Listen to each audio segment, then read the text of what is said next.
सोम सरोवर गांव के सुनसान जंगली इलाके से एक कार तेज रफ्तार के साथ गुजर रही थी, जिसमें बैठा रणवीर बहुत ही खुश नजर आ रहा था। सीट पर रखा उसका मोबाइल रिंग कर रहा था। कॉल रिसीव कर उसने मोबाइल कान से लगाया और एक हाथ से ड्राइव करने लगा। क्या हुआ गौरव, क्या तुझ में थोड़ा भी सब्र नहीं रहा? मैंने कहा था ना कि हवेली मेरे नाम होते ही मैं तेरे हिस्से के पैसे तुझे दे दूंगा। 15 दिन निकल चुके हैं, आखिर कब होगा ये हवेली तेरे नाम और कब तू मेरे पैसे देगा? अरे भाई तू बस थोड़ा सब्र रख, देरी कोर्ट की तरफ से हो रही है। मेरी इसमें क्या गलती है? जैसे ही काम होता है मैं खुद से तुझे इन्फॉर्म करूंगा। अब फोन रख। कहकर रणवीर ने जैसे ही कॉल काटी, अचानक उसकी कार बंद हो गई। अरे इसे क्या हुआ? कहकर रणवीर ने जैसे ही सामने देखा, उसके होश उड़ गए। कार गांव के पुराने खंडहर के सामने खड़ी थी। मैं इस जगह कैसे आ गया? कहकर रणवीर ने कार स्टार्ट करने की कोशिश की, लेकिन वो स्टार्ट ही नहीं हुई। ये क्या बकवास है? कहकर वो झुंझलाता हुआ कार से बाहर निकला। मैं तो अपनी हवेली जा रहा था, फिर इस खंडहर के सामने कैसे पहुंच गया? उसके पीछे से एक भयानक आवाज सुनाई दी और उसने जैसे ही देखा, उसके होश उड़ गए। जब मौत आती है तो इंसान अपनी मौत की तय की हुई जगह पर पहुंच ही जाता है। उसके सामने लाल साड़ी पहने हुए उसकी बीवी स्वरागिनी भयानक अवतार में खड़ी थी। उसकी आंखें तेज लाल अंगारों के जैसे चमक रही थी। उसके हाथों के नाखून किसी खूनी खंजर के जैसे लंबे और पैने दिखाई दे रहे थे, जिनसे खून टपक टपक कर जमीन पर गिर रहा था। ये नहीं हो सकता। तुम वापस नहीं आ सकती। मैं वापस आ चुकी हूँ और तुझसे मिली धोखेबाजी का बदला तुझसे जरूर लूंगी। नहीं! रणवीर जोरों से चिल्लाया और वहां से भागने के लिए एक तरफ मुड़ा। स्वरागिनी ने उसको अपनी शक्ति से हवा में उठा दिया और फिर तेजी से उसको खंडहर के अंदर पटक मारा।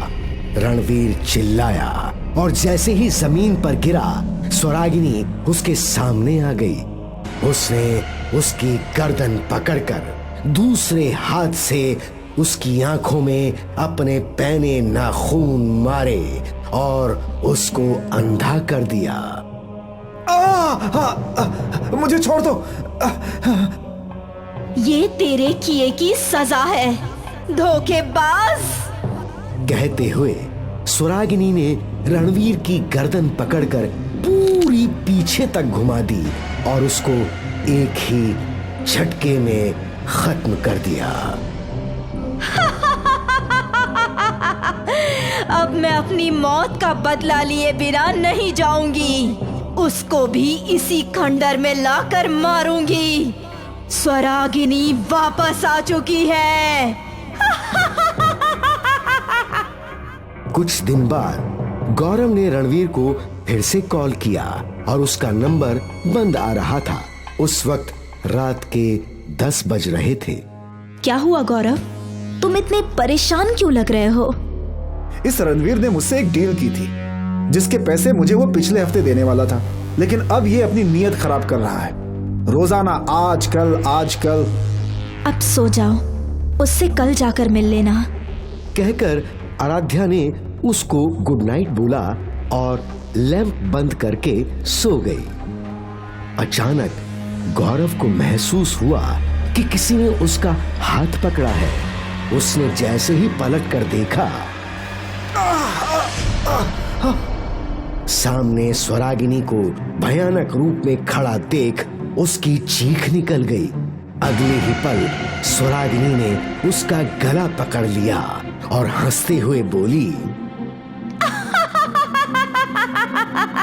मुझे मारकर मेरी हवेली के पैसे खाना चाहते थे ना? फिक्र मत करो, अब तुम्हारी भी मौत बहुत जल्दी होगी। बहुत जल्दी।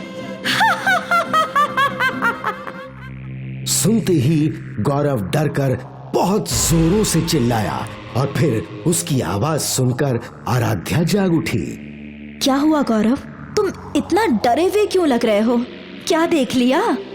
सुनकर गौरव ने उससे कुछ नहीं कहा और अपना डर छिपाते हुए बोला, शायद कोई बुरा सपना देखा था। इतना कहकर उसने आगे कुछ नहीं सुना और चादर ढककर जल्दी से आंखें बंद करके लेट गया। उसने अपने डर को छिपाने की कोशिश की, लेकिन अभी भी उसकी कपकपी बंधी हुई थी और आराध्या इस बात को देखकर हैरान थी। उस रात के बाद से गौरव की जिंदगी जहन्नुम बन चुकी थी। रात के समय उसको कहीं न कहीं स्वरागिनी की आत्मा नजर आने लगी थी और वो इसी तरह डर जाता और चीखें मारता था, लेकिन आराध्या के पूछने पर भी वो कुछ नहीं बताता था। एक रात ऐसे ही गौरव चादर से खुद को पूरी तरह ढककर कांप रहा था और सोने की कोशिश कर रहा था। आराध्या इस बात से परेशान थी और जानना चाहती थी कि गौरव इतना डरा हुआ क्यों रहने लगा है। मैंने गौरव का ऐसा बिहेवियर पहले कभी नहीं देखा, मुझे इसका पता लगाना ही पड़ेगा।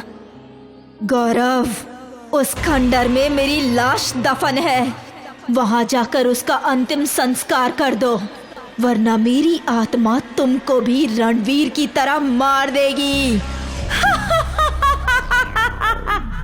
इस बार गौरव को ये आवाज आई तो वो झट से डरी हुई हालत में बेड से उठ गया।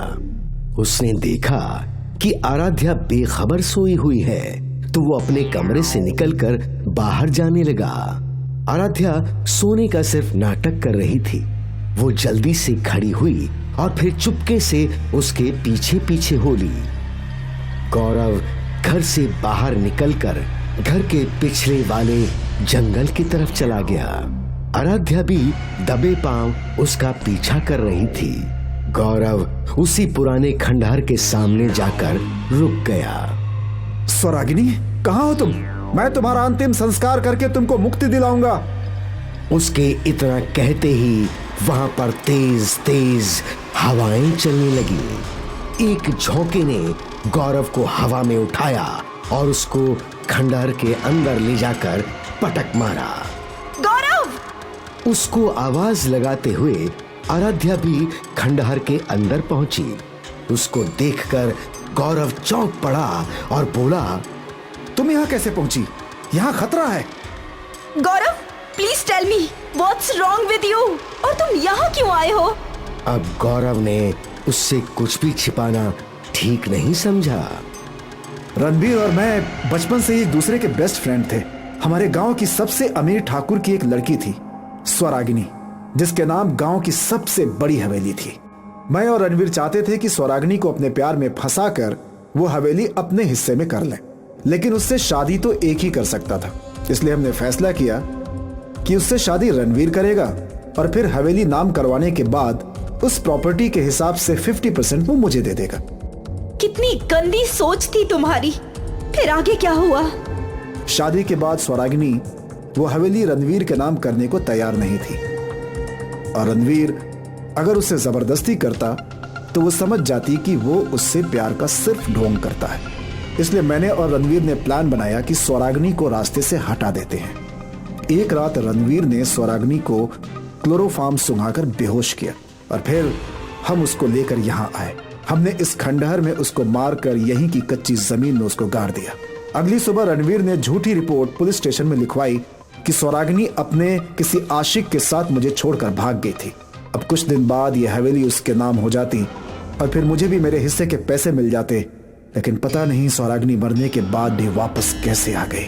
और वो कह रही थी कि उसने रणवीर को मार डाला है और अब मुझे भी नहीं छोड़ेगी अगर मैंने उसका अंतिम संस्कार नहीं किया तो। सुनकर आराध्या डर गई और बोली, तो बताओ उसकी लाश कहाँ पर दफनाई है, हम उसका अंतिम संस्कार करवा देंगे। गौरव कुछ बोलता इससे पहले ही उनके सामने स्वरागिनी खड़ी नजर आई, जिसको देखकर दोनों बेहद डर गए। वो सब मैंने तुझे यहाँ लाने के लिए बोला था, ताकि तू अपने मुंह से ये बात अपनी पत्नी को बता दे। सिर्फ इसलिए अब तक तुझे जिंदा रखा था। स्वरागिनी, तुम्हारे साथ गलत हुआ है। मैं तुम्हारी सच्चाई सबके सामने लाकर रहूंगी। प्लीज गौरव को माफ कर दो। नहीं, इसकी मौत तो अब तय है। कहते हुए स्वरागिनी ने गौरव की गर्दन पकड़ी और उसको एक बार फिर दीवार पर पटक कर मारा। और अगले ही पल उसने गौरव का हाथ पकड़कर खंडहर की दीवार पर लगे पुराने बड़े से खूंटे पर टांग दिया। वो खूंटा गौरव के सीने के आर पार हो गया और वो उसी पर टंग कर रह गया। मेरा बदला पूरा हुआ, कहकर उसने आराध्या की ओर देखा। मेरे साथ हुए धोखे की पूरी सच्चाई तुम जाकर मेरे पापा को बताओगी और पूरा गांव मेरी सच्चाई को जानेगा। उस हवेली पर किसी और की गंदी नजर पड़े, ये मैं नहीं चाहती। इसलिए पापा से कहना कि उस हवेली में गांव के बच्चों के लिए एक स्कूल खोला जाए। अब मैं जा रही हूँ, लेकिन अगर आगे से किसी भी लड़की के साथ किसी लड़के ने धोखेबाजी करने की कोशिश की, स्वरागिनी वापस आएगी।